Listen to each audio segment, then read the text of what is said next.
Moving on, we will start with the first video of the panel, Community and the State.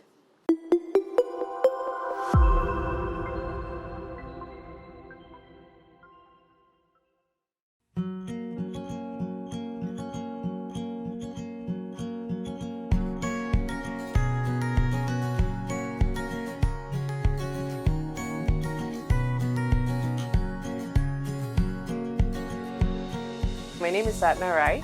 I am the head of representation at Pro Bono SG. We noticed that people struggled to come to us because we are based in the state courts, right? So there are certain physical barriers, mental barriers. Into the temple, they are a place of worship. These are traditional places where people come to seek help from deities. So it's a perfect place for a catchment area for all these needy people from the community to come seek legal advice from us. They will also help us in providing and sort of shoulder part of the operating cost. Temple assisted us with setting up the container offices. We also got a lot of help in removing the fences which allow access to our container offices. They wanted to make sure people of all faiths felt comfortable coming to our offices here. 坦白讲，起初我们也是觉得哪里有这样好的律师来帮助这些 low income 的人。 Over 2 years, we've served about a bit over 1,500 people. In terms of the support that the state provides us, funding support is the most critical because for any project to grow, we need resources. But it's also helped where the state has provided us with the ability to link up with other agencies. So for example, we share very close relationships with the Legal Aid Bureau, with the Public Defender's Office, and it allows us to provide services in a manner that doesn't overlap. Where there are cases that the state-run legal assistance schemes can manage, we divert these cases to them. I think leaning on the temples, leaning on other service providers as well, has allowed us to then provide a much better form of service to the community, and that allows us to then bring people from different parts of the community to congregate here and to get the help they need.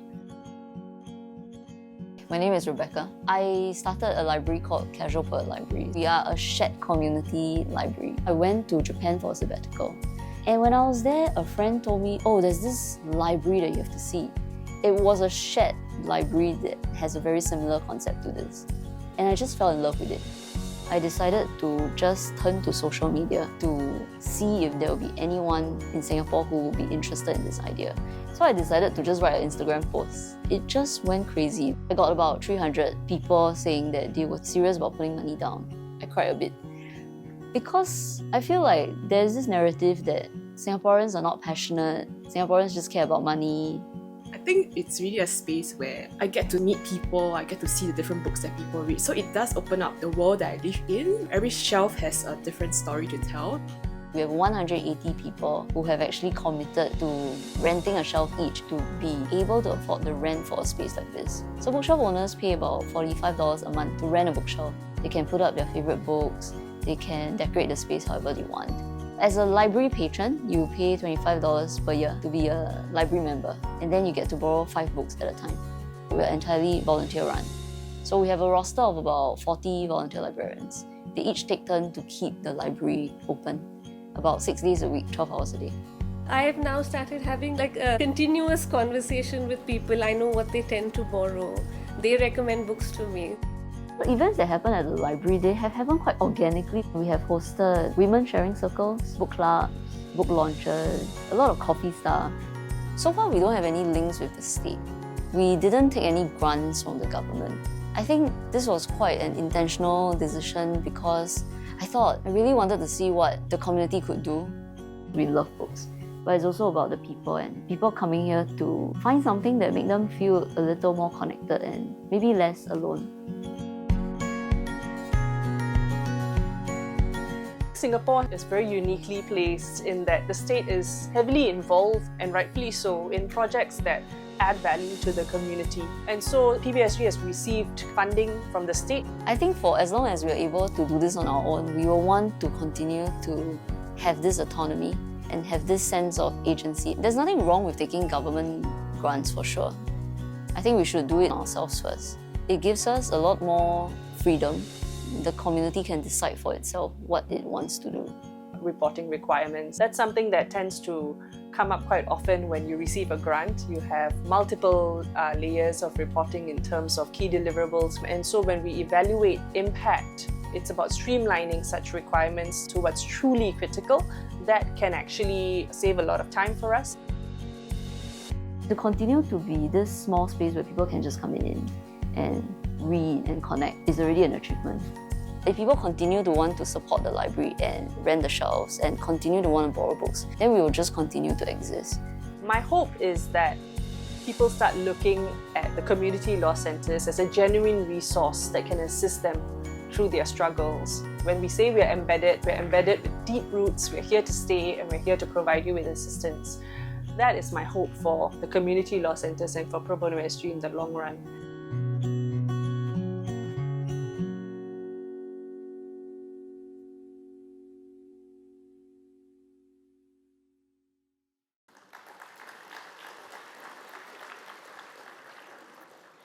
This panel will discuss how the presence and influence of the state can shape community.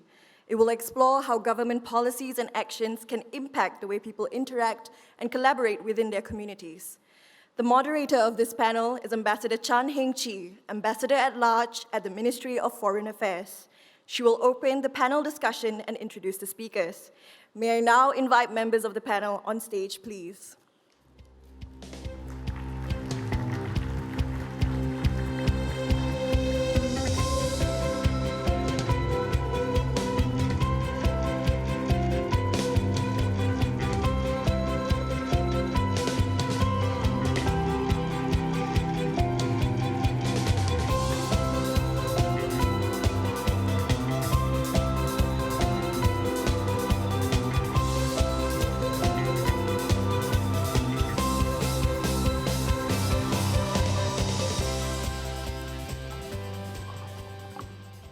Good morning, distinguished guests, friends.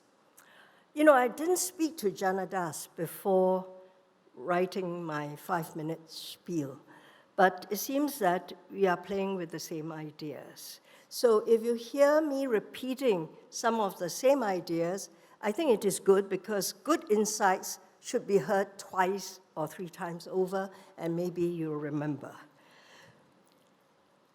Let me say that 2025 is the 60th anniversary of independent Singapore.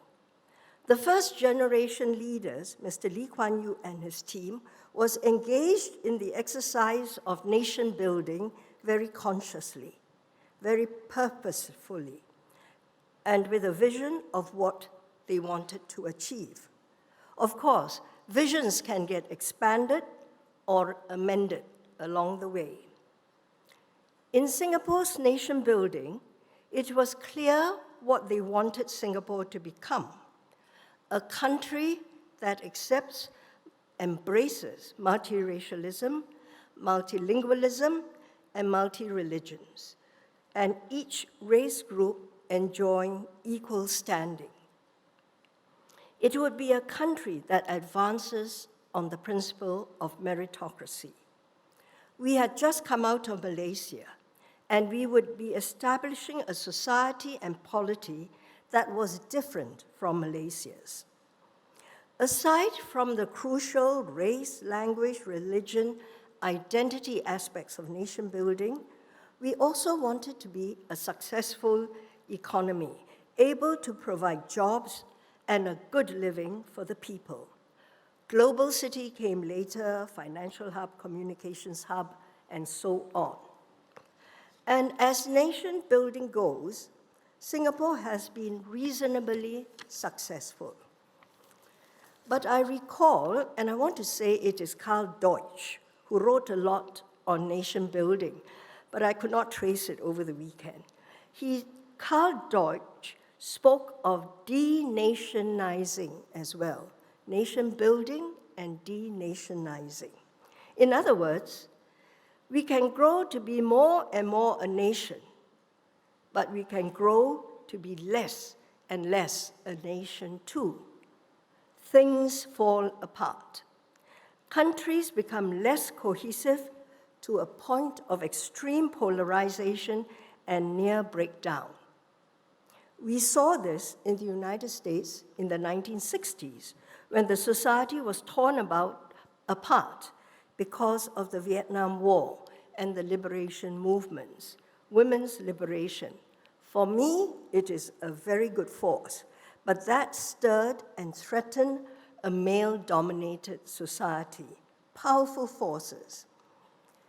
As it happens, American ideas do travel to other parts of the world, triggering similar movements. Today, we see a resurgence of racial tensions in America, identity politics. And on January 6, 2021, in Washington, D.C., the home of democracy, Americans stormed the Capitol. Why?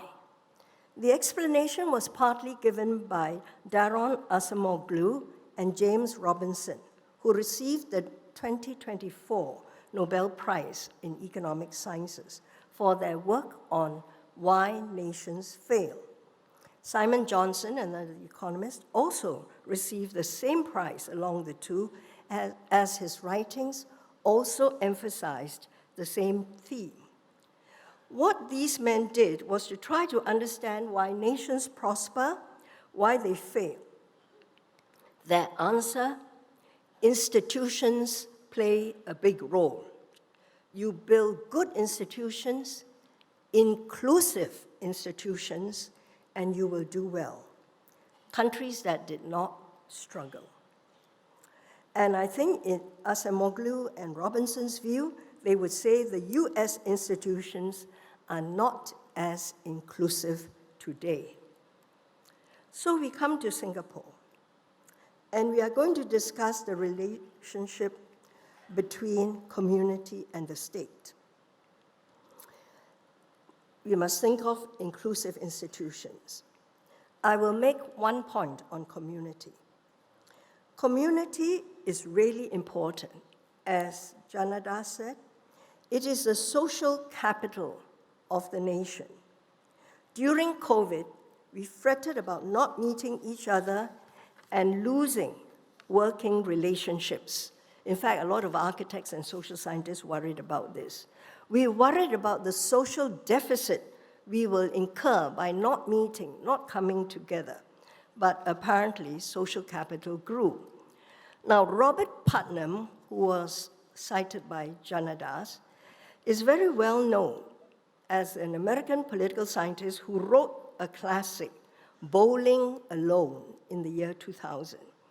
And what Putnam emphasized was the breakdown of American society. And he wrote this in the year, 2019, because it was, 1999, because this was published in 2000.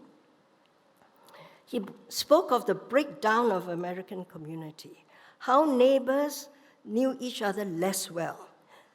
They knew their families less well, and they don't join associations anymore. There's a breakdown of community. Americans really love bowling, but now they love bowling, they still bowl, but they are bowling alone. The society having so many loners, and they feel disconnected, and there is a loss of trust. And this is the exact opposite when de Tocqueville visited America a century ago to say that America is a wonderful democracy in America, and it is built on communities. You have strong communities, people volunteering, people coming together, and makes for a good society. And what Robert Putnam also pointed out was that, frankly, you find in America now, there's too much class-based grouping. He worries about that. Classes gather together and they meet together. You can talk of communities. He talks of bonding communities and bridging communities. Bonding communities is if all the same people get together. White men, professionals, and they all like to play football. That's bonding. Chinese. Then bridging communities, different race groups coming together, less of that. But even when they bond or bridge in communities, there tends to be a class bias. how to break out of that for stable democracy. So I'm just laying down a couple of points, just as Janadas did with his, what I thought was an excellent opening speech. And we would now like to hear from our two speakers and discussants on the topic of community and society. Our first speaker on the panel is Dr. Reimagining, currently the Fellow of Practice and Director of Digital Transformation at the Pragmatic School of Government in Oxford University. He co-chairs the OECD's expert group on strategic foresight. Aaron was active on the WEF, World Economic Forum, Global Future Council on the Future of Technology, and WEF's Steering Committee Board on Strategic Foresight. He was previously in Singapore's civil service and in fact served with me in Washington, DC for a short spell.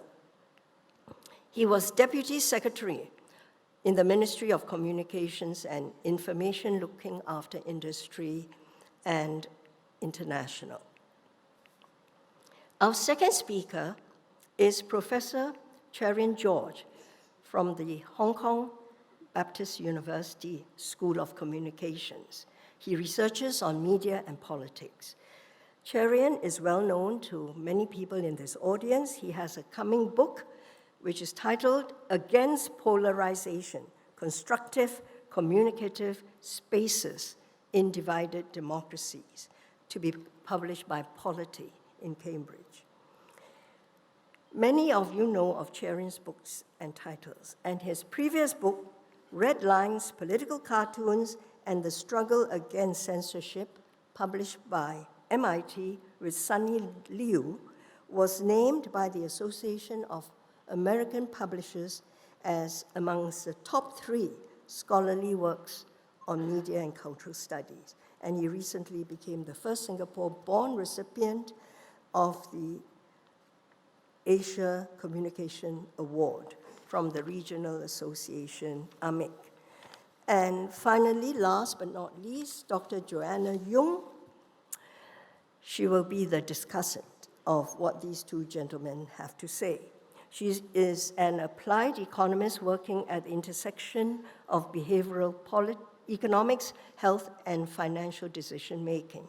She is a founder of Research for Impact and is dedicated to making behavioral and social science research accessible, inclusive, and transformative. Now, this is something you all want. She holds concurrent appointments at the University of Southern California, NUS, and SMU. And she was educated at Princeton and Stanford, where she obtained her PhD. Ladies and gentlemen, I give you the first speaker on the panel, Dr. Reimagining. Would you like to come up, Aaron? Each of you, you have 15 minutes, and 10 minutes.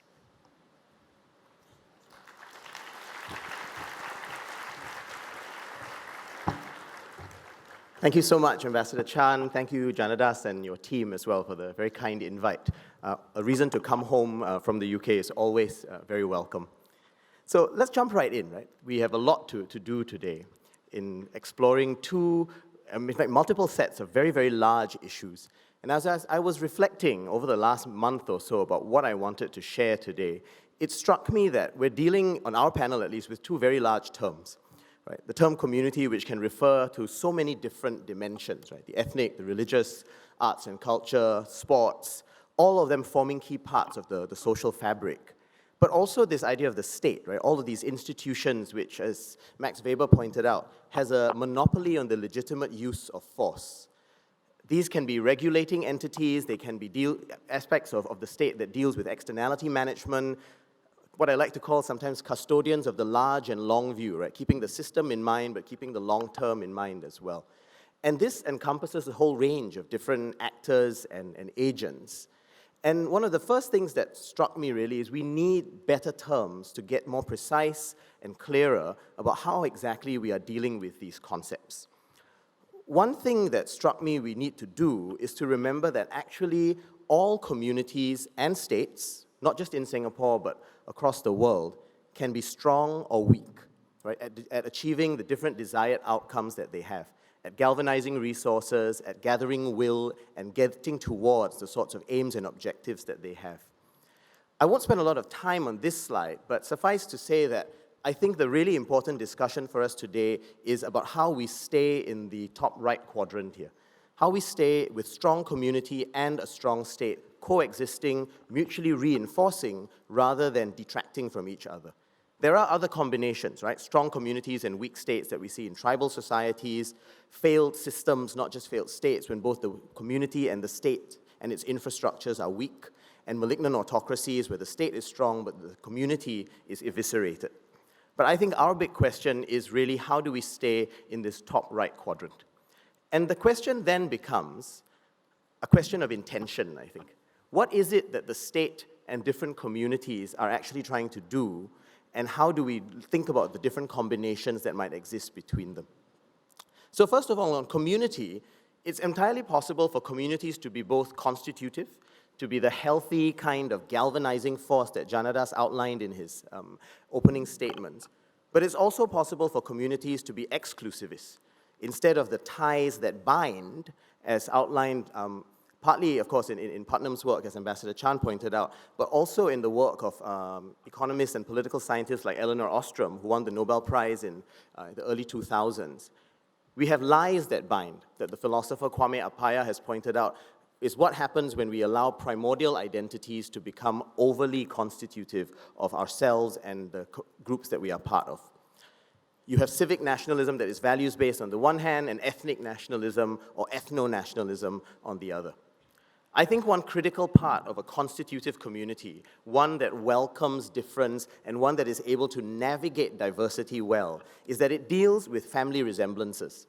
What Wittgenstein would have said are the broad similarities that exist between different groups. Like, he'll tell you that a game can be badminton, it can be chess, a game could be poker. All of those things are very different things, right? But we recognize the family resemblances amongst those different games, just as we sometimes need to recognize the family resemblances amongst different types of community. I feel this very strongly in my own life because I am hyphenated and hybrid in almost every way. Right, I come from a multi-religious family. My father is half Tamil, half Portuguese Eurasian. My mother is part Pakistani, part Malay with a smattering of Chinese in her, from my great-grandmother who was adopted by a Pakistani family but was ethnically Chinese. And I deal with family resemblances all the time.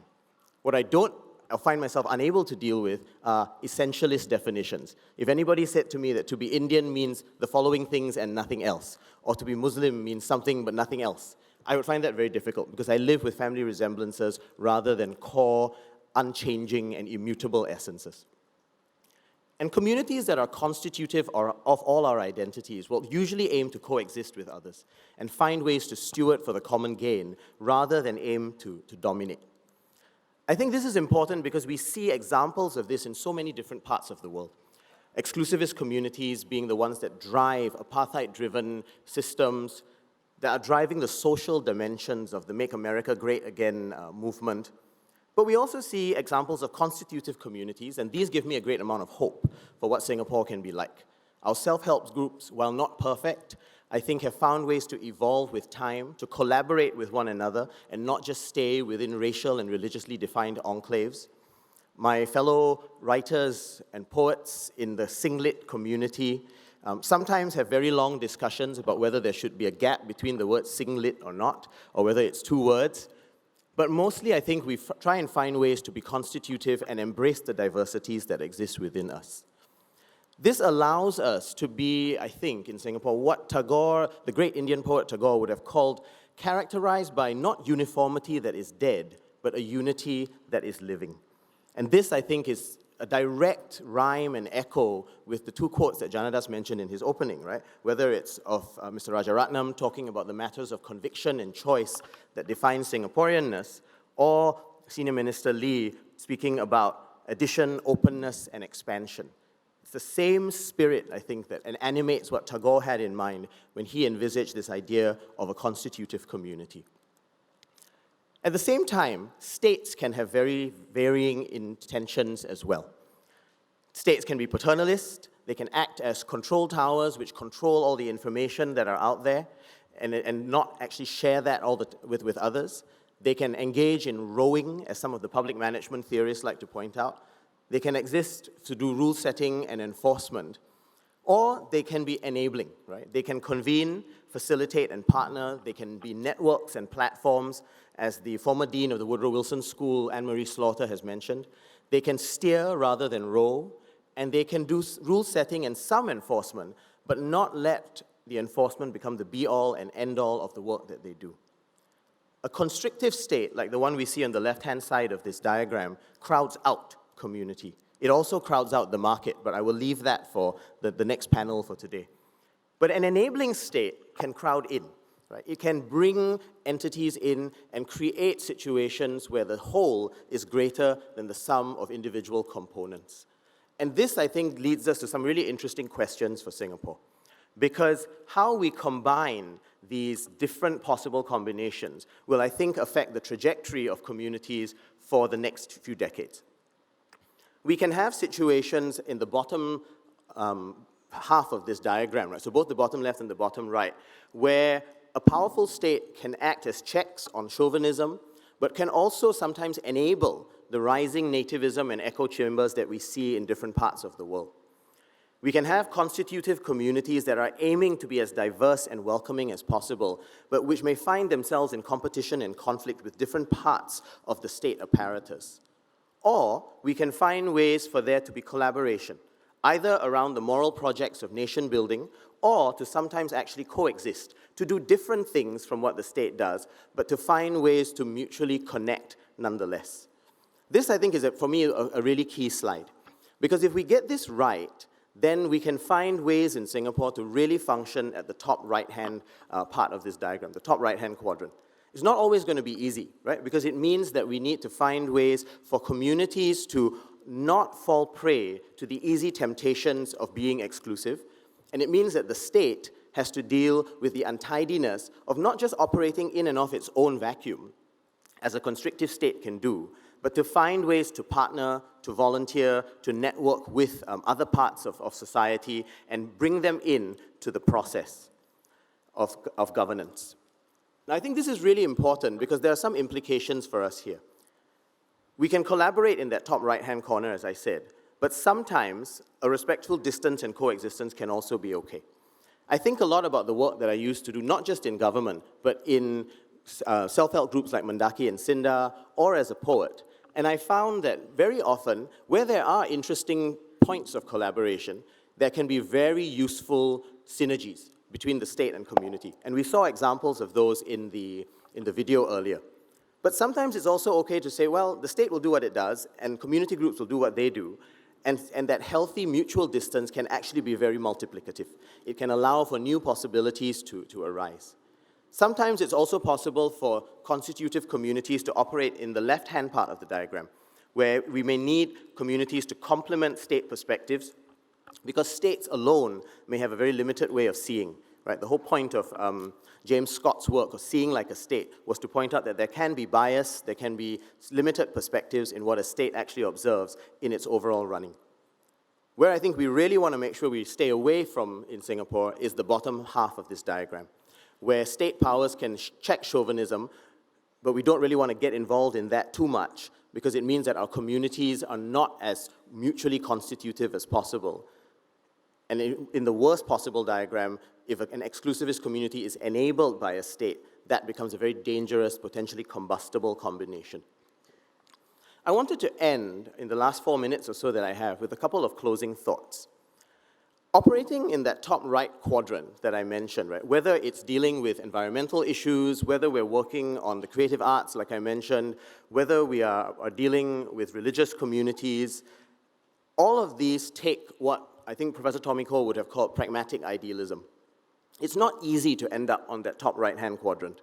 But I figured if we can't be pragmatic and idealistic in SG60, when else are we going to be able to do that, right? I think it's been the bedrock and the backbone of Singaporean exceptionalism so far.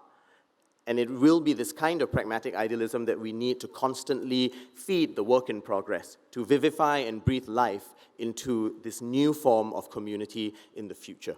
This is particularly important as social media and digital technology become more prevalent, because the forces that pull us into the other quadrants, that tear away at the constitutive nature of communities, and that force states to, or create pressure for states to actually fall prey to being constrictive rather than enabling, can be very great.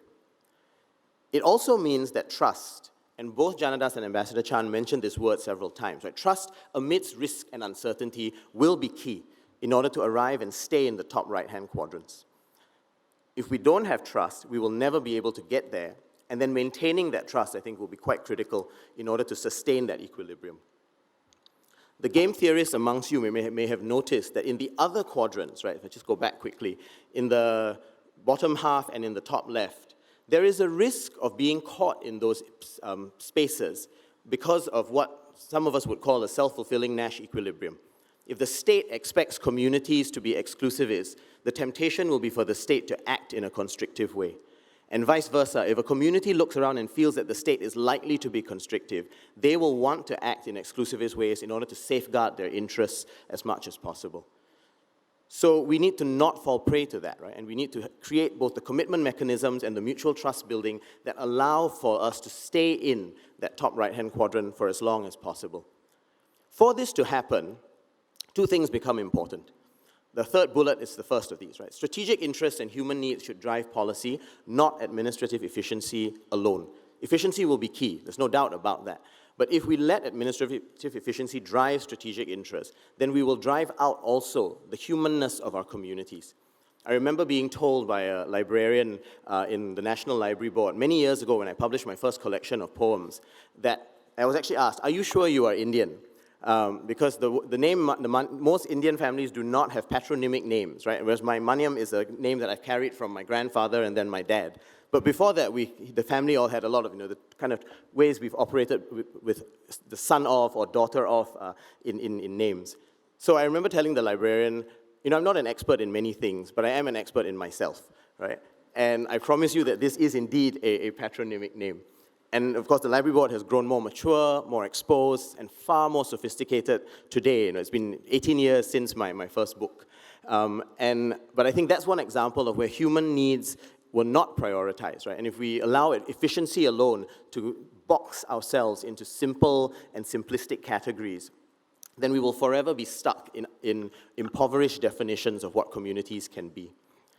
Finally, it's really important to build trust through the use of deliberative and participatory spaces. I've always been so encouraged by the fact that there is now a Singapore Partnerships Office. But even before that, right, there were ways in which we tried to encourage greater participation by citizens, greater participation by community groups in the very process of policy making. This is what allows the state to see beyond itself, and it's what allows communities to flourish in ways that are beyond purely exclusivist definitions. I don't think it's a guarantee that we will stay in the top right-hand quadrant, but I am hopeful that we can, if we put in the right amounts of effort and energy. And I do think Singapore has come this far, so it's something that we'll have to put a certain amount of time and effort into sustaining in the future. I'll look forward to your comments and questions after this. Thanks. Thank you, Aaron. Good timekeeping. Cherian?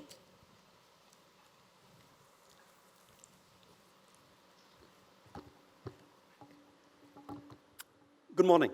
I'm very happy to have been invited to speak at this conference because it allows me to share with you my research on political polarization that I've been doing for the last 2 or 3 years. My book will come out later this year, and this is my first chance to talk about it since completing the manuscript a couple of weeks ago. By polarization, I don't mean big differences in people's views or beliefs. I'm referring to deep us-them divides, where different camps don't just view one another as competitors, but also as enemies. Our group feels we deserve respect, but they don't. Without the golden rule of reciprocity, negotiation and compromise become unthinkable and democracy unworkable. If polarization is about us-them divisions, then fighting polarization is about building a larger we, not by flattening our differences, imposing harmony, or forcing consensus, but by helping people see cross-cutting identities and shared needs, thus building a solidarity resilient enough to accommodate different values and viewpoints. My research took me to several countries to find out about projects ranging from interfaith dialogue between Muslims and Christians in post-war Ambon in Indonesia, pro-Palestinian and Zionist students gathering over meals on American campuses, memory sites for reconciliation in South Africa, citizens' assemblies in Ireland, and several others. Let me draw just 2 points that I think are relevant to our discussion here today. First, these diverse projects suggest to me that ordinary citizens, even if they started out thinking of one another in hostile terms, can be nudged towards a larger we, if given the chance to engage one another in dialogue and deliberation. Not debates for settling arguments and picking winners, but conversations carefully curated for listening and understanding. Unlike opinion polls, the usual way we discover how others think, deliberation allows for collective learning, including from one another, before deciding where we stand. These are mostly organized within civil society. They are face-to-face in groups of about 30 to 100, led by trained facilitators. Most participants may not change their positions on issues, but they tend to lower their animosity toward those with opposing views. There is an increase in empathy and a greater confidence in democracy. The most institutionalized of these deliberative forums are citizens' assemblies, first tried in Brazil more than 20 years ago for budgeting purposes, now taking off in Europe. These bring together mini publics, representative in terms of social class, gender, education, and other key relevant identities, often over a weekend or several weekends, to discuss a controversial issue involving trade-offs or moral values. They then present recommendations to lawmakers. Now, I would not be surprised if most people in this room are skeptical. Imagine ordinary citizens meeting, talking things through, finding common ground, dialing down polarization. How is that even possible? Aren't people naturally tribal? What about the fault lines that we hear so much about? This brings me to my second point. People tend to overestimate how divided their societies are and how unreasonable and even immoral are others with different views and values. Now that doesn't mean, this misperception doesn't mean that polarization isn't real.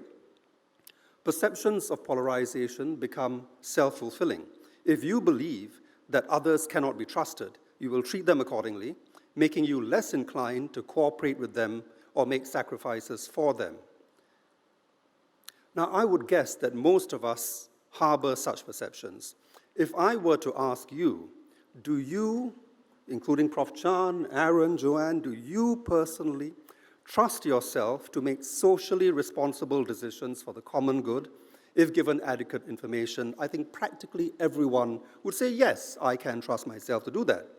But if I were to ask you to look around you at others in this room, would you trust them with collective decisions? I suspect your level of confidence would fall, though it might still be quite high, given the distinguished profile of the audience in this room and what we know about people who attend IPS events. Now, if I were to ask you, do you trust the people out there the same way? The so-called ordinary citizens in heartland malls or MRT stations, I predict a very different answer. We are reasonable, socially responsible, but the people out there, we have our doubts. Where do these impressions come from?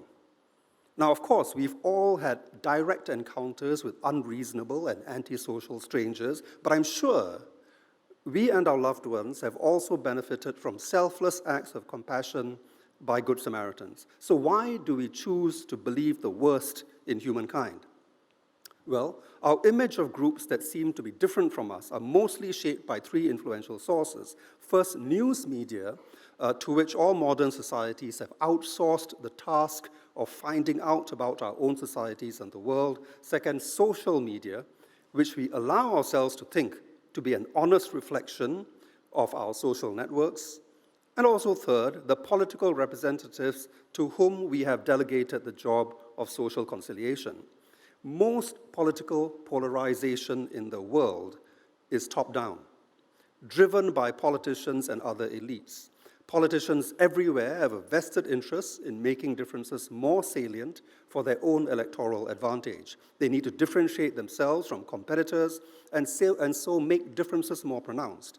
Organized religion does the same thing, plays up religion, differences in religion for similar branding reasons.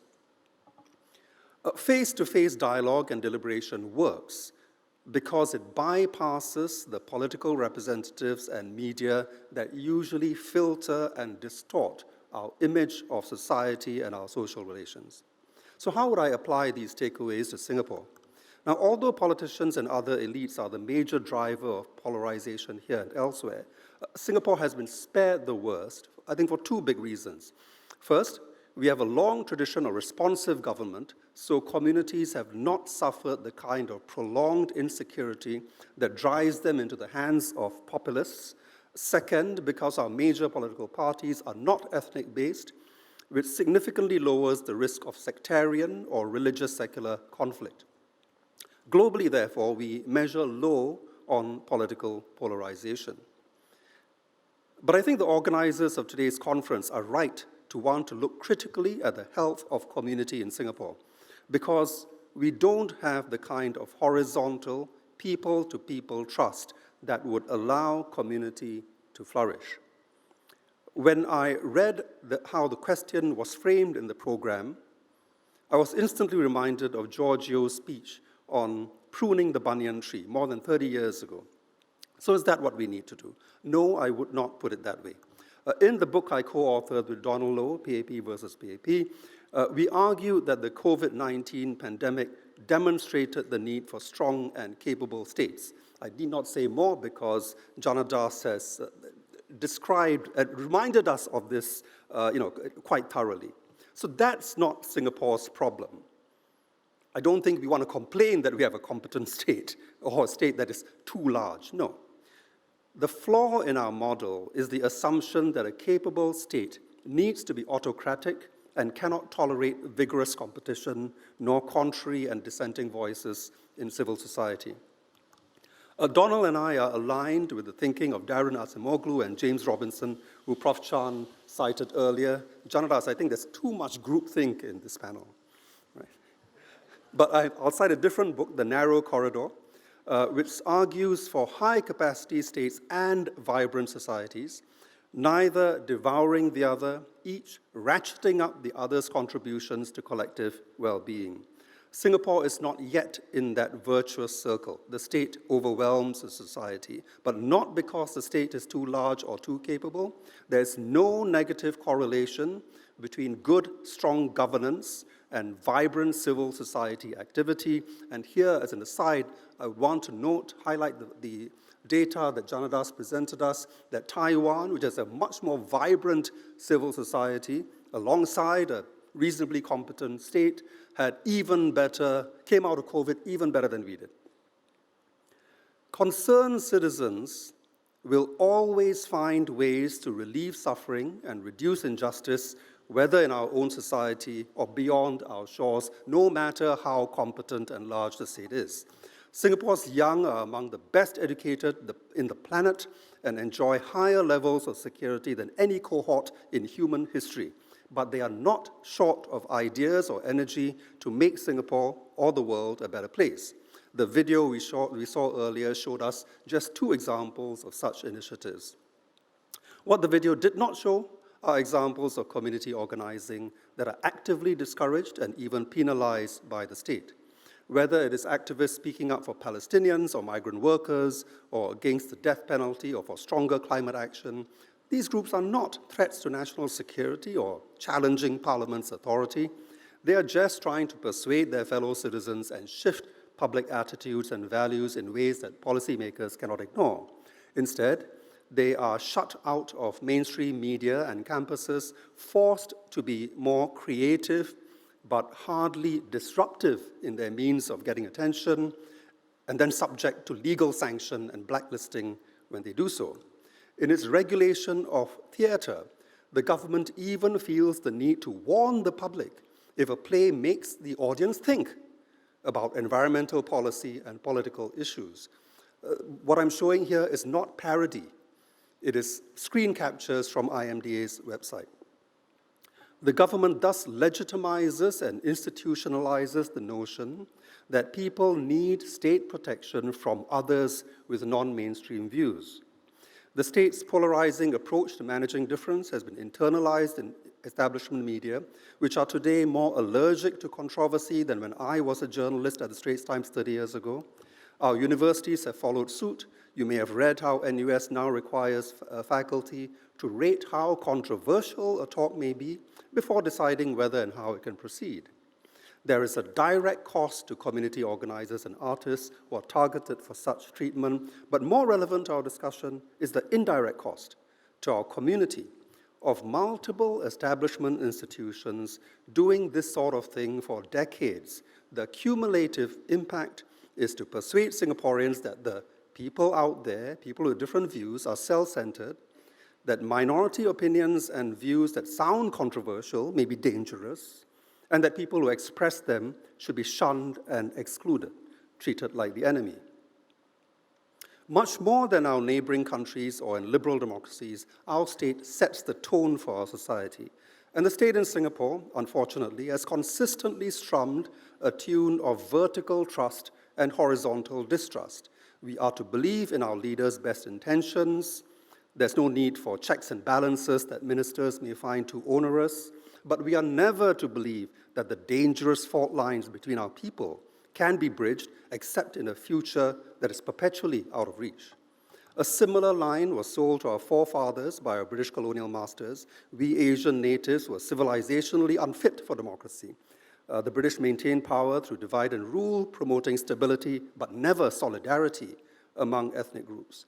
So it is not surprising that not just after 60 years, but after 2 centuries of state propaganda, most Singaporeans lack trust in others and are happy to delegate people-to-people relations to the state.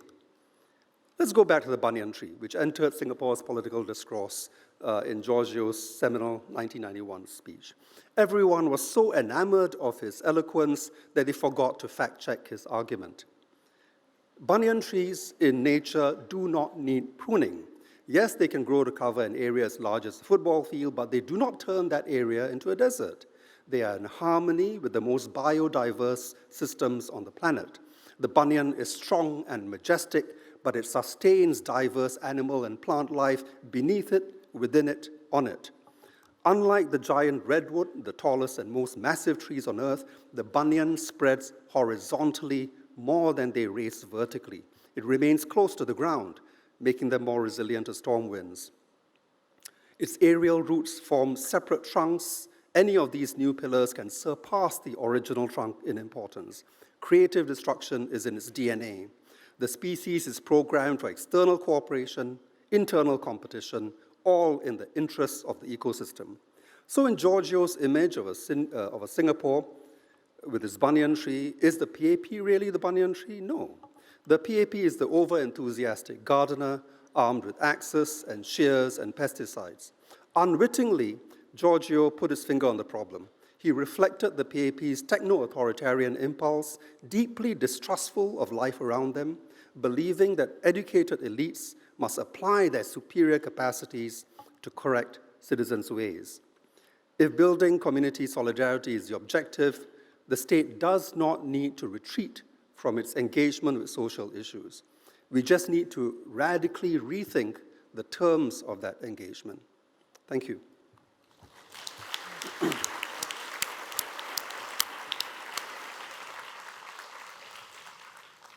Thank you, Cherian. Joanna, I think you can take a whack at these two guys. That's right. All right, first, Aaron, I want to just very clearly say to you, it is sing-lit, 2 words, just before we lose that in the discussion. Thank you, everyone, for having me. It's a delight to be here on the stage today, especially with such a panel of eminent speakers. I want to first, I think, start by saying that I myself am a new Singaporean. I think the connotation a little bit like new water, not really. When we became Singaporean many years ago, people asked us why we chose Singapore. And I said I actually thought that I was very eternally grateful that Singapore chose us, to be fair. And I spoke a lot at the time, about the job opportunities. I spoke a lot about the fact that I felt my career would grow here. I talked a lot about the residents that we had, that this was a country where someone could come and contribute to the growth of the state and society in a way that was inclusive of wherever you had come from. But most of all, I spoke of the fact that I had 4 friends that I had grown up with here who I see today that are the closest links that I have to a community and a family that is not my own family. And when I think again, I didn't have quotes from a vast number of people in my talk, but now I feel very much I have to because of the peer pressure. I think very much of the words of the composer Zubir Said. And Zubir Said, in one of his beautiful songs, says, "Kalau hendak jadi orang," I won't sing, that's too much for you so early in the morning. "Kalau hendak jadi orang Singapura, mesti mahu baik berbudi bahasa." Oh, thank you. And what that means is that if you wish to be a Singaporean, what does it mean? You have to want to be good, to be virtuous, and to speak with virtue. To want to be good, to want to do good, and to want to speak well. And for me, that's what brought us to Singapore, that we saw a group of people, again, in this phrase is incredibly apt, to be pragmatic but idealistic at the same time, a place that could embody these 2 things for people who wanted to be good. So I think from both Cherian and Aaron's incredible presentations, I wholly agree that we have done a lot of thinking about what it takes to be good in a new way in a more complex world. That we need a world in which we move beyond thinking about polarization to managing polarities. And what I mean by that is that I feel that in a different time, when we were thinking about what made Singapore, we have 3 prevailing national narratives that brought us out of that very complicated time of forging an identity. And these 3 narratives were incredibly critical to us. Scarcity, that's 1. Meritocracy, that's 2. And because I work a lot with the civil service, problem solving. And what these 3 things meant is that firstly, in an atmosphere of scarcity, that we have to keep going, it's a matter of survival. And scarcity, again, highlights all of the things that we know as a behavioral economist trigger us. It brings us to think about communities based on affinity, but it also means that we identify subconsciously people who are not like us, so that we can grow, compete, and survive. Meritocracy, because we need to identify the best and the brightest to lead us on this path. And then, at the end of it, problem solving. Because we need to be able to identify the efficient way for us to use our scarce resources to win. Unfortunately, ladies and gentlemen, I am also an economist. I apologize ahead of time. But what we know then, as we evolve towards a more complicated world, is that, again, as Aaron has told us, that there are Nash equilibria and there are Nash equilibria. There are many situations in which, firstly, our ongoing conditions change so often that by committing to one, we don't move forward to another. And in fact, one of the questions that we have to ask ourselves is how we achieve change, because once we are locked in, transforming to meet new conditions is very challenging. And when we overly define or when we overly place trust in a definition that becomes very rapidly outdated, then we lock ourselves into a suboptimal Nash equilibrium. And breaking out of that is very challenging. Now, when we think about polarities or polarity thinking, we feel that there are two states of the world, or two conditions, or two end results that are equally important for us, like breathing out, breathing in. It is the essence of thinking that there is a yes and to what we want to think about.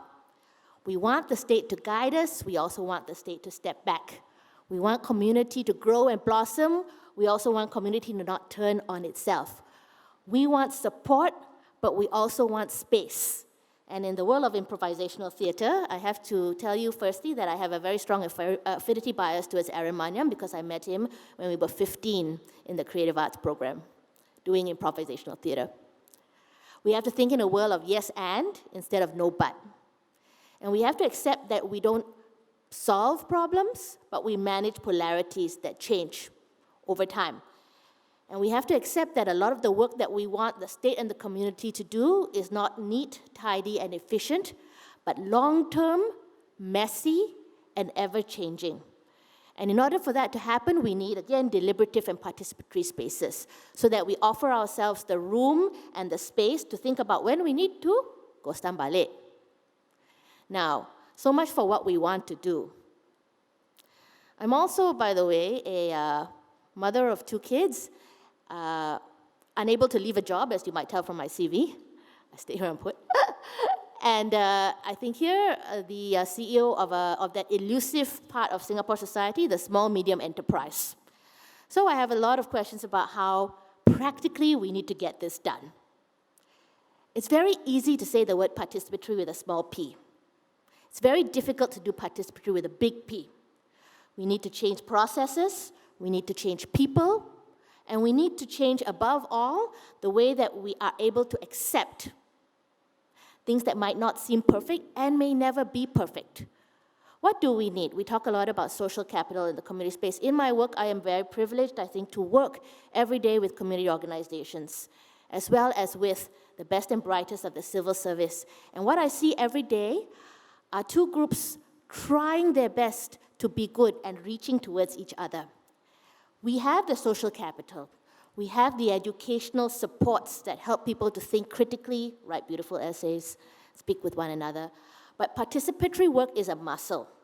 It needs practice, it needs commitment, and ladies and gentlemen, I think if you took this away from the video, it needs funding. Community organizations need to be able to speak in order for resources to be put in their place, the language of the state and the civil service. A great deal of what we do is monitoring and evaluation and teaching organizations how to collect data and speak the language of the state, and to understand where their funders are coming from and how the funders are making difficult choices every day. And building that empathy is the work that we do day in, day out. On the other hand, we also try to teach the state and increasingly philanthropic funders and non-state organizations how to also speak the language and see the perspectives of community organizations.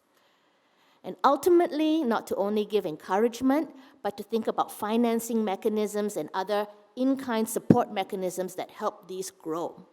Or as we say in Singapore, no talk, no money, but we want money and talk at the same time. What I hope we will see is a state that participates in dismantling some of its own structures in a productive and constructive way, and so much more easily said than done. I hope that in our question and answer session, we will ask some very difficult questions, not just about the what and where we are going, but the how and the why on an everyday basis. What exactly are we going to do when? I will say again that in the 5 years that we have been working on the ground here, we have seen on both sides are reaching across this divide, and it goes on every day. I see many people in this room actually who do that good work, and it is difficult, messy, frustrating work. But I have a very strong belief in Singapore. Thank you for the red passport, guys. I appreciate it. I have a very strong belief in Singapore. I have a very strong belief in Orang Singapura, and I am very excited to see what the question and answer session will bring us.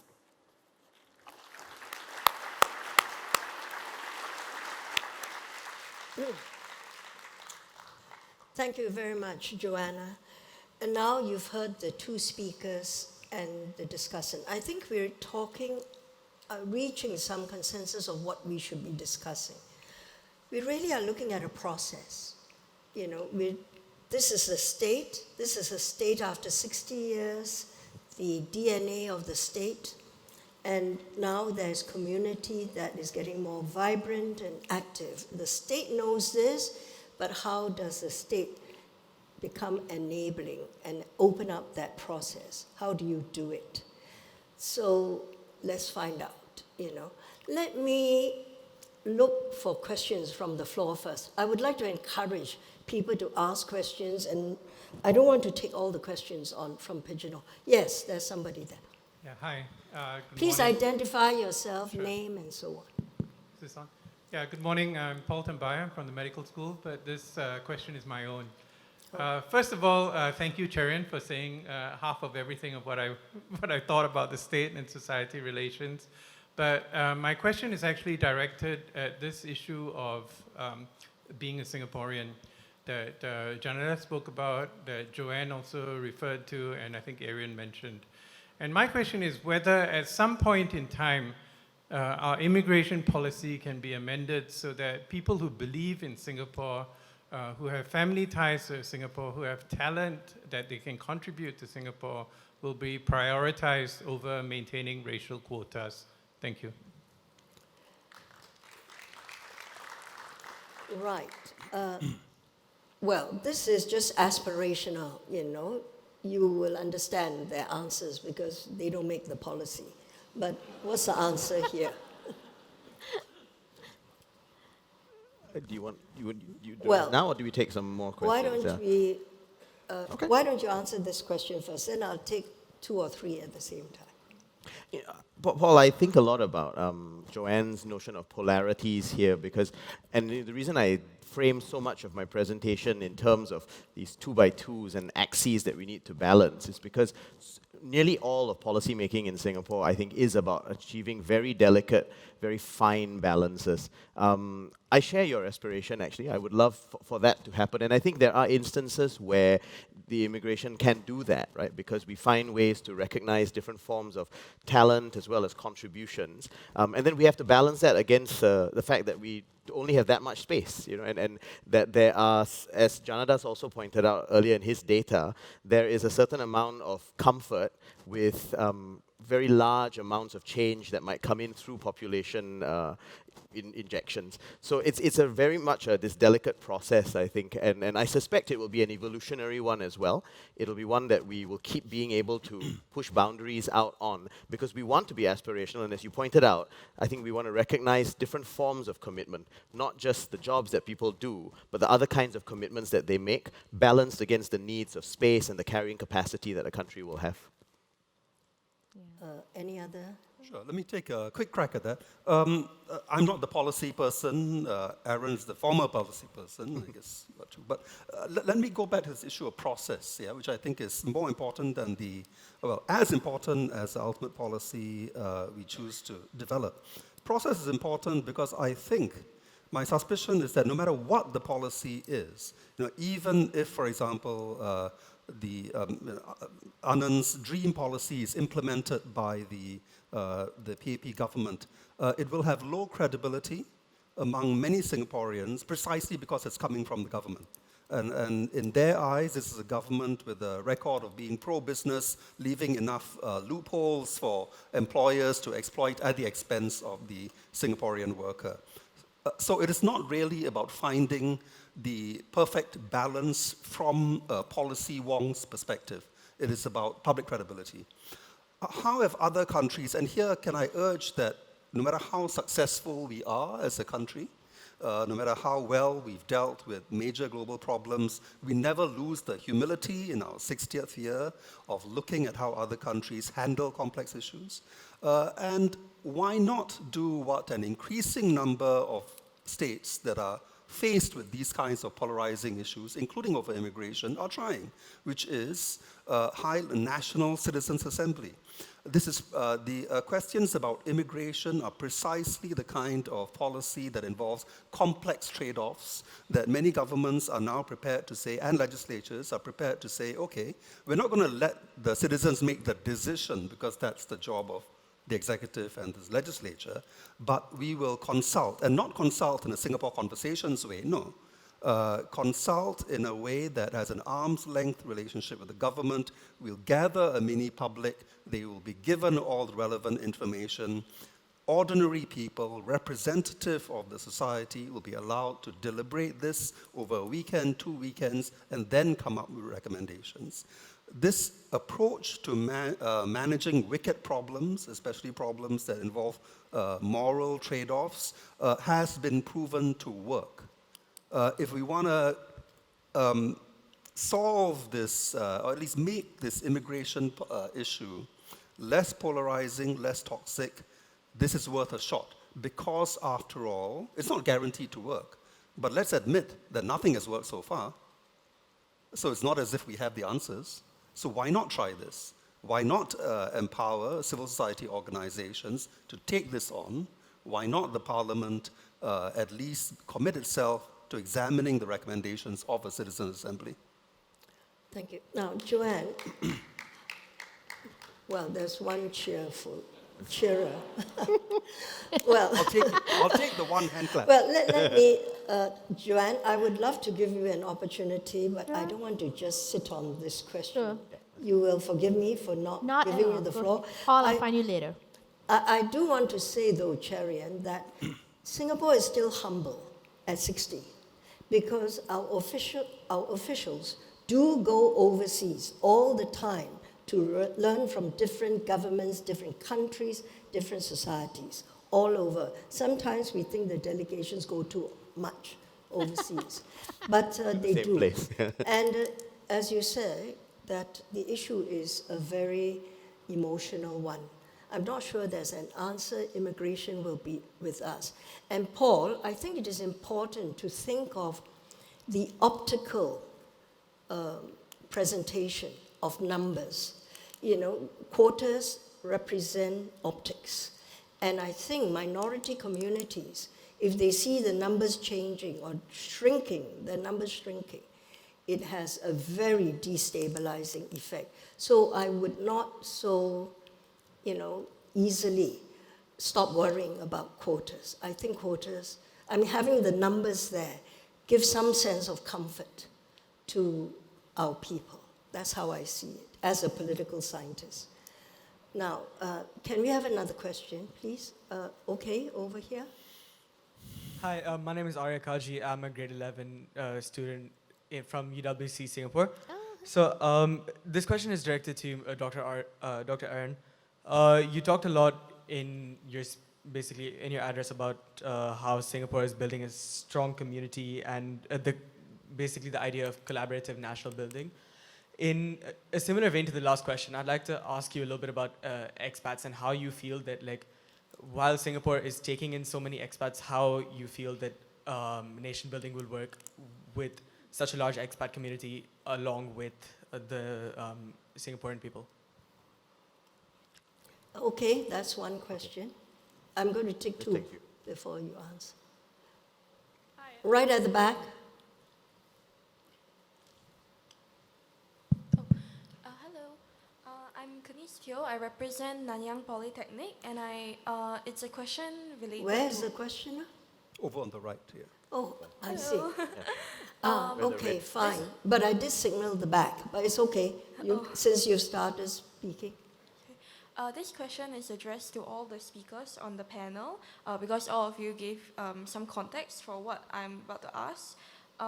So the first speaker talked about community and gave us ways a community works, exclusivist community and all that. Second speaker spoke about how the community is currently regulating media and all that. And the third speaker talked about how change is very hard to enable in Singaporean society and all societies in general. So my question to the panel is, could you imagine how the state might unite the current political sphere in the US, and how might such methods be used to improve Singaporean society today? I'm not sure I got your question. Can you? Sorry. Could you imagine how... Could you imagine how the state might unite the current political sphere in the US and how such methods could be used to improve Singaporean society today?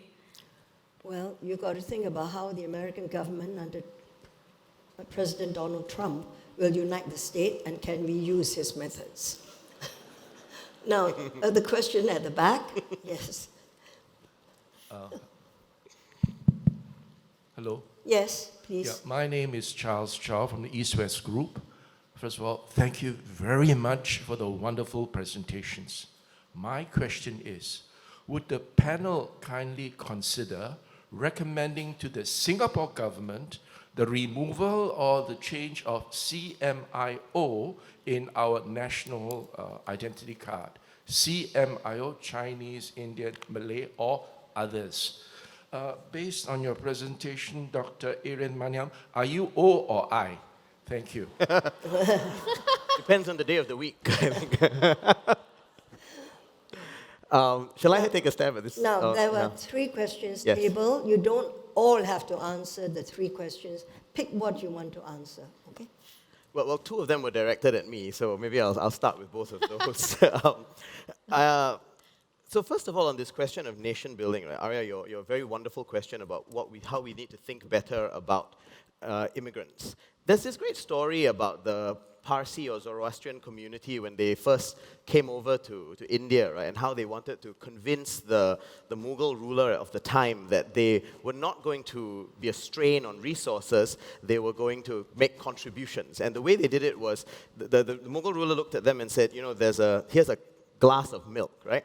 He says, I have no space, my country is full, we'd have no more room, and basically what he was saying was carrying capacity was limited. And then the leader of the Parsi community looked at him and said, you know, but give me that glass, and then he sprinkled some sugar into it and said, we will not disrupt what you have there, but we will make your system sweeter. Now, this is a very idealized view, but I think it's a very powerful one because, as I said in my deck of slides, right, I try to be a pragmatic idealist, and I think we need to be driven by a vision of what a better world might look like. And I think in this case, we will, I think, always want to welcome people who are willing to contribute, who want to be part of and who invest in this place, like Joanne, you know, pointed out in her remarks. But it also means that we who are here must be prepared to make the necessary accommodations and say, we will be messy, right? This will be a world where we will sometimes look at people who are a bit different, who will also sound a bit different from us, who will eat food that smells a bit different from what we've been familiar with, and the pantry and the microwave might not feel exactly the same. But we can make those accommodations.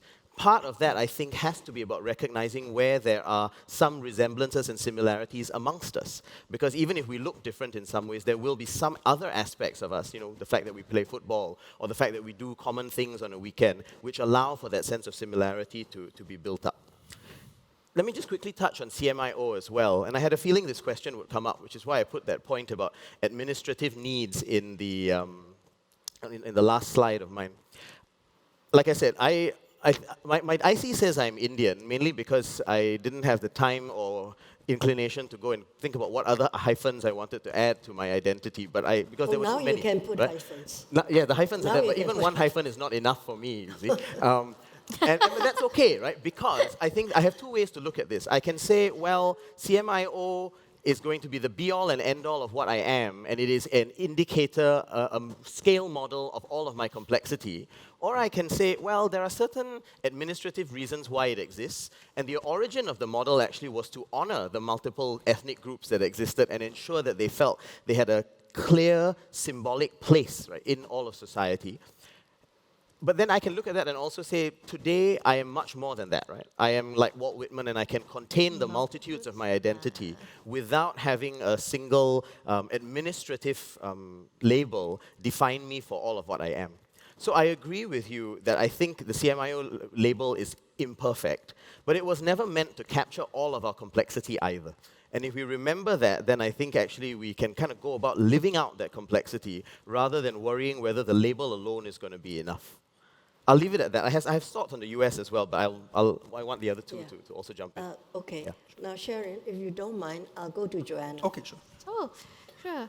So I have Indian Chinese children who speak Malay and look Filipino, very frankly. I would say that when I think about CMIO everywhere in the world and the way, for example, that now we are able to choose in many places, not just with respect to ethnicity, but other aspects of identity, on census forms, on other things. On one hand, I think it is very much the case that today, most of us are hybrids in many, many, many different ways. And even from a pure scientific perspective, because we have so many individuals who have hybrid identities, even predicting now or using that for sort of saying, well, we have lots of different scientific reasons for tracing through race and ethnicity, those arguments really no longer hold. So I do think that there is a clear space for people to be able to state things that are more meaningful in categorizations that we need to use. On the other hand, which there's always another, this is a problem asking economists any question, okay? We always have multiple things and we make it someone else's fault to choose. But on the other hand, we run the risk again of focusing, ironically, on these artifacts that can't keep evolving all the time. And sometimes by giving people, I think, too much choice in what to put in that box, we end up placing a lot of weight on people as well. So I would say that CMIO is not going anywhere soon because it still serves a functional purpose. And I think part of this discussion that we're having is that where do we draw those lines between things that are functional and pragmatic, the ideals that we want, the cost that it takes us to make those changes, and again, in the time that we have, speaking of the panel, right, can we focus on what's important and meaningful? Right. Okay, yes, please.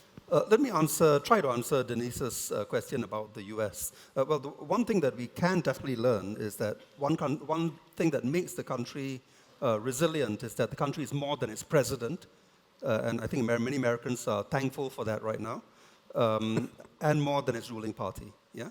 One of the most, probably one of the most inspiring, personally, sort of field visits that I made for my book was to go to rural North Carolina to shadow a group called Down Home North Carolina, which has been in action for several years, I think since the first Trump presidency, to try and represent the interests of ordinary Americans at the grassroots in the parts of the country that are neglected both by the swamp in Washington as well as by elite liberal media in the coastal cities.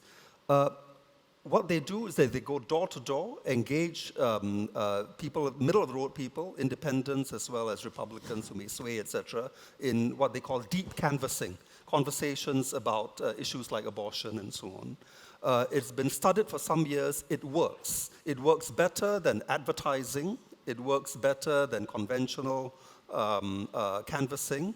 For every 100 citizens or so that they do this, you find 4 or 5 switching. Right? Moderating their views, which is a far higher percentage than most other methods, right? What is it, when I speak to the activists behind this, as well as for journalists, local journalists who are doing similar things in North Carolina, what is the insight that they give to us? They tell us that, look, of course, polarization is extreme when citizens think about national politics. If you start a conversation about do you support Trump or Kamala, immediately the barriers go up. I'm team MAGA, I'm team Kamala, and so on. Doesn't work. It polarizes division. But if you can bring the conversation down to things that matter to them, for example, how schools were closed because of mold infestation, about access to healthcare and so on, these are nonpartisan issues. They all care about it. And so what these groups do is to identify issues that actually matter to people.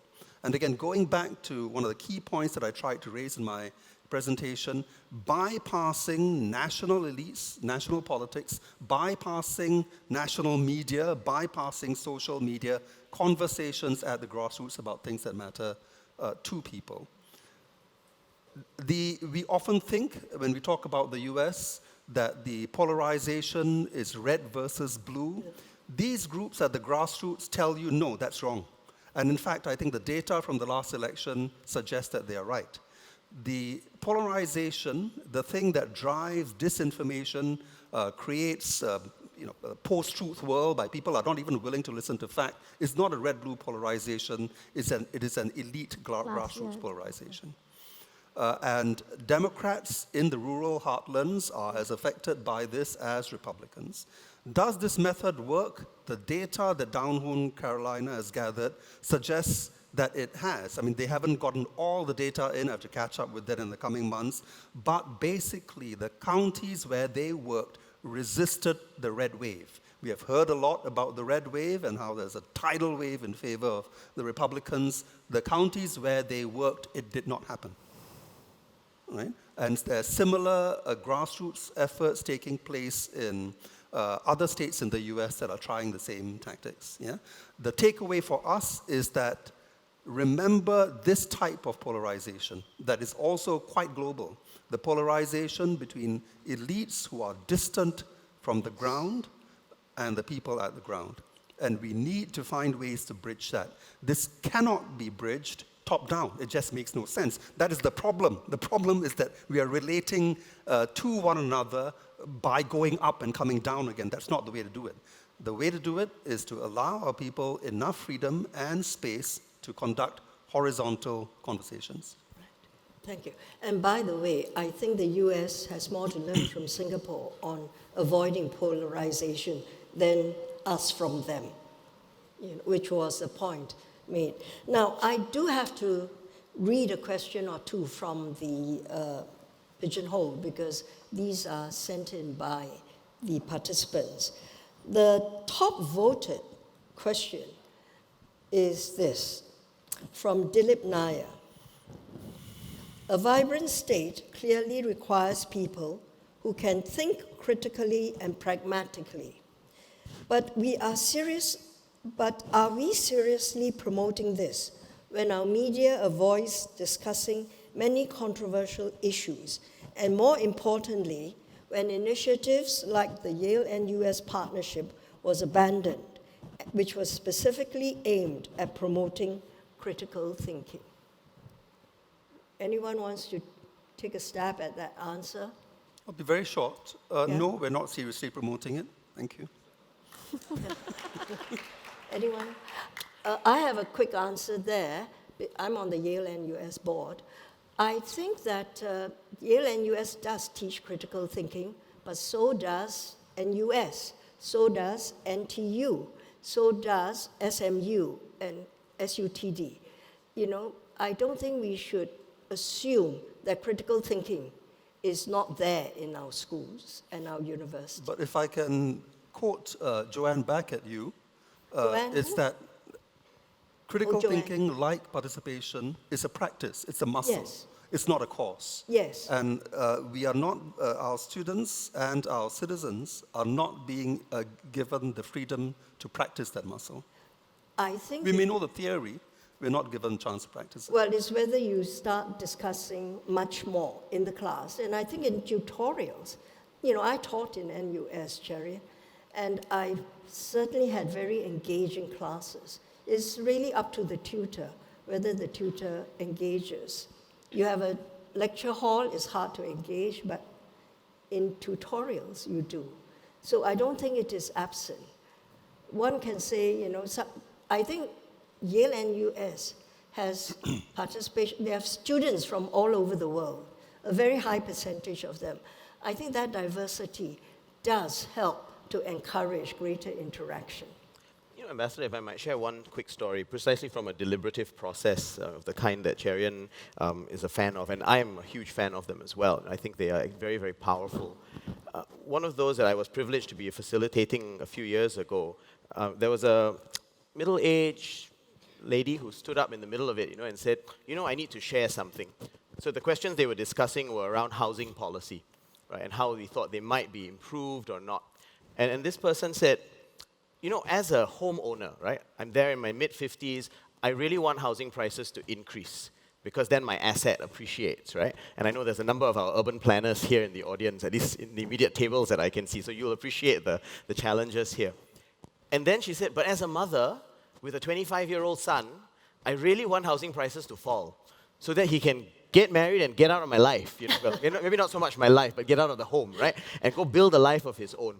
And then this person said something extremely sophisticated, which I think illustrates your point, Sharon, that that these spaces can actually be breeding grounds for critical thinking. She said, she looked at all the government folks who were there, and she said, she just wrung her hands at us like that. You know, she said, I don't know how you all do it. If I can't even balance this tension and this trade-off for myself, and I'm not even sure what I want, I don't know how you all do it. And then we had a good laugh after that, right? Because there was a certain amount of human sympathy in that process as we realized that governing is hard, right? So I think we are far too disparaging on our public, whether they are formally educated or not, if we think they cannot engage in critical thinking processes of that kind. And it was precisely the sort of deliberative space that allowed this Singaporean to voice that thought. Yeah. Thank you. Yeah, so actually just Okay, the last one, because there are other questions. Right. So I was just going to say that as an outsider from the Yale and US saga and sort of having read some of the commentary going on, I think the question really is, if Yale and US is no longer there, was the idea then to seed and further use some of those resources, right, to build up those faculties everywhere else, so within the broader NUS community, and not, I think the idea was to have a conclave that itself was physically, geographically a little bit separate, intellectually separate, and ready to grow that in the rest of the NUS. So the question really for me, as someone outside, is to ask, yes, if someone like Yale NUS has disappeared, or in the way that we think of it as a bastion maybe of promoting that, what have we done instead to grow, in fact, these capacities in other places? I would say, for example, that I'm very happy to be part of a board for one of the polytechnics to see that these are faculties that we want to grow at that level and really at every level. So I guess the question is, what are we doing if I we guess are it's US the no more? democratization of liberal education. You know, how do you send it into Yale NUS, into NUS College, into the HAAS of NTU, and so on, and into the polytechnics as well. And we have to do it. I think that's what we're trying to do. May I address the Yale NUS point, just because I think there's just one more. Sure. One key point that I think is important not to lose sight of, which is raised in a piece published in Academia SG, written by students. What they found unique that unfortunately is going to go extinct when Yale NUS closes down. Has it already? I'm not even sure. Yes. Not yet. On On its last legs. Sure enough, the modules, the teaching, even the teachers can be moved to different parts, different educational institutions.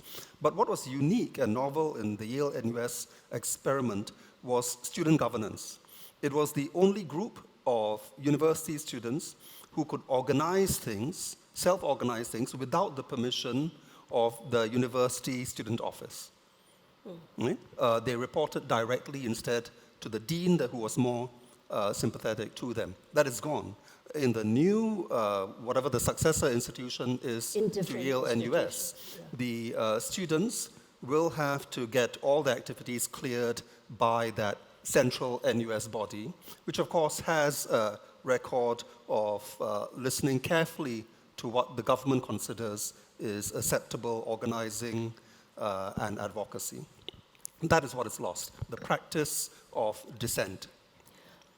Thank you, Chairman. I think that would be one difference, but I think critical thinking you can encourage more than just through student government. Yeah. So now, there's another question which has 17 votes, quite high up. Can I just read this, please? One. How do we balance social cohesion domestically with being passionate about polarizing global issues, such as Palestine, LGBT, woke versus conservative? Who decides where the line is? Quick answer, 1 second each. Well, let me go first. I'm trying to maximize. Let me go first since I've just written a book about it. I'm glad for the question because it allows me to make a point that I didn't, which has to do with, at what point does a tolerant society have to be intolerant towards certain activities? And we do need to discuss that line. Otherwise, freedom will be abused in ways that actually undermine freedom, right? Those freedoms can be used to destroy the very society that we're trying to nurture. And the best thinkers, as well as the best practitioners that I have gained practical wisdom from, put it very simply, the bottom line is reciprocity, is the golden rule. respected by all religions and so on. How does that apply to politics? In the same way that we want to be respected as autonomous, free, and equal beings with an equal right to express our values and priorities, we must respect the other's equal right to do so.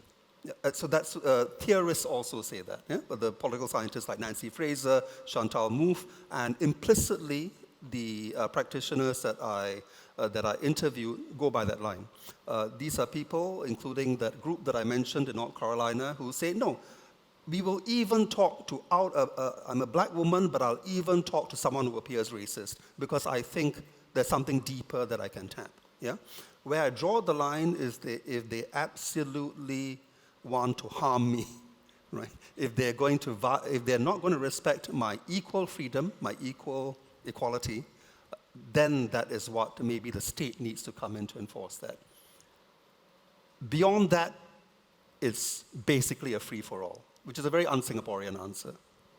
Chairman, if I might build on that, actually, I like your reference to the golden rules, and I would start by saying my limit would be if someone else doesn't want to listen to others, but only want themselves to be heard, that for me would be a problem, right? Because that is a travesty on that whole notion of even having the discussions.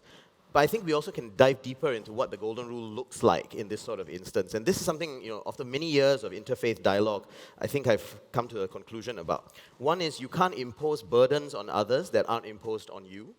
So in addition to the privileges that you have, that has to be about burden sharing as well. We should not feel okay about having privileges that others are deprived of. We mustn't judge ourselves by our intentions, because I never intended for something to be badly construed, but judge others by their impacts. That's unfair as well, because everybody knows what the impact is, and I can always choose to be offended by certain sets of impacts. That, I think, would be a problem. And the last piece of reciprocity is also, I cannot judge myself by the best of my sector or the best examples of whatever group I'm representing, but judge others by the dark sides and dysfunctions of theirs. You and I have had discussions about this before, about whether it was journalism or the public sector, because all sectors are going to have highest purposes and dark sides. And if we judge ourselves by the best, but others by the worst, then that is actually a deeply problematic way of going about community building. Yeah. I said 1 second each and see what you've done. Now, Joanne, yes, you're the last speaker. I think the limit really is, what we're looking for is real listening. I would always prefer someone who is really listening and at the end says, I have heard and I cannot accept this. And I think what's more dangerous is when people say, oh yes, I have dominated it down, I have transcribed it, I will send it on. And that's actually the most dangerous, because it is actually form over substance in this area, and that's where I would draw the line. Yeah. Time's up, but it's not a hard stop, is it? Can I take one more question from the floor? Yeah, there's a question there. Last question. It's on? It's on. Hello, my name is Anissa. I am from United World College, Singapore. I'm from Tajikistan, and thank you for such an informative panel discussion. So my question was, you discussed how Singapore embraced these strategies to make a more inclusive society and embraces differences. So do you think, as an expert in your fields, these strategies can be effectively applied to other countries with different cultural and political structures, or like more of the developing countries, and what challenges might arise from this? Thank you. Quick answer, starting with Joanne, and we come this way. So I think absolutely, these are universal things that we want to be very consistent in context specificity, but these are strategies for human beings and their interactions. Cherry? Yeah, I mean, there are global lessons, which is precisely why I wanted to study a very great diversity of countries, different in economic development, different even in political systems. I think the consistent message from these polarized societies is that break that I referred to, right? Between our representatives politically, as well as those who give us a picture of the world through media, and the kind of authentic connection that is we are able to forge at the grassroots. And that repair work is a global challenge. It appears differently in different societies, but that's where we can learn from each other. How do we do that horizontal trust building, the building of social capital that others have referred to, and so on? I think there'll always be contextual differences, but for me, one of the core universal aspects will be, it's very easy to hate a category. It's much harder to hate a human and a person who is right in front of you. So the more we emphasize the growth of those human relationships and connections, the more robust, the stronger our sense of community can become, whatever the context might be. Thank you. Well, we've come to the end of the session, reluctantly, the chair says. First of all, I would like to thank the audience for your very keen participation and your excellent questions. It's very hard for me to summarize this 1.5 hours. So many points have been made, but I'd like you to join your hands together to thank the speakers and the discussion for the excellent comments.